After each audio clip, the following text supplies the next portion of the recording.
All right. First question, growth driver.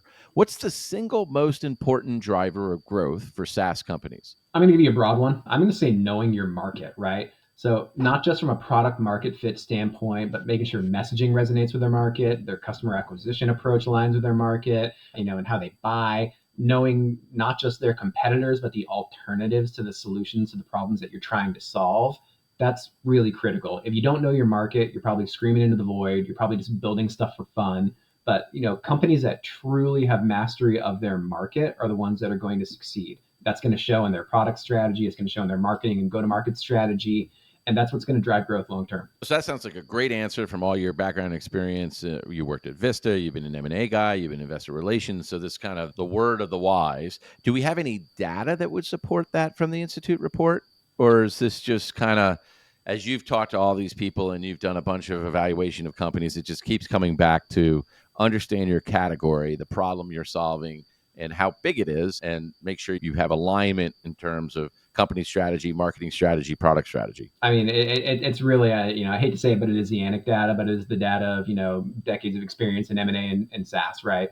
So, probably evaluated hundreds for add-on acquisitions. And those that really understand their market were the ones Yeah. that definitely had the outsides grow. No doubt about it. Awesome. So I think, what's interesting about that is you often have founders of early stage companies that are technical and they are addressing a specific pain that they personally have felt. Yep. And they're totally focused on that. They get a couple of customers to buy it and it seems to validate product market fit. But then you start to bring on people who don't feel it as acutely.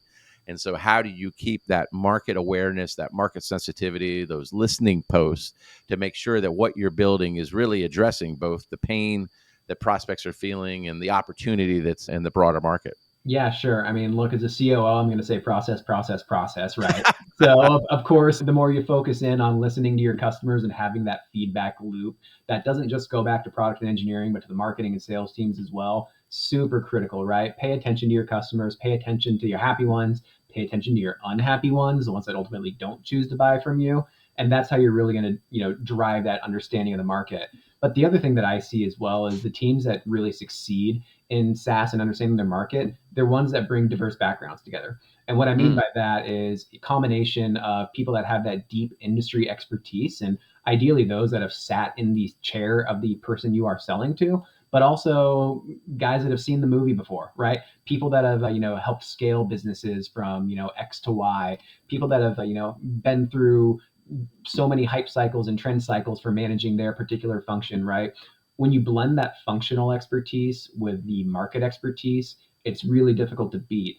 And as leaders in SaaS, it's our goal to make sure that internally we cross pollinate, right? We want those functional experts to, be those industry experts or at least sound like them. And we want those mm. industry experts to up level their business understanding and be able to drive, scale within their organization. And it's a beautiful thing to see when you see somebody that is a, a former controller that is suddenly knows how to run a sales team, or, a former teacher that is, driving forward a roadmap because they understand the industry so well. And that's where you find the gems. No, that's great.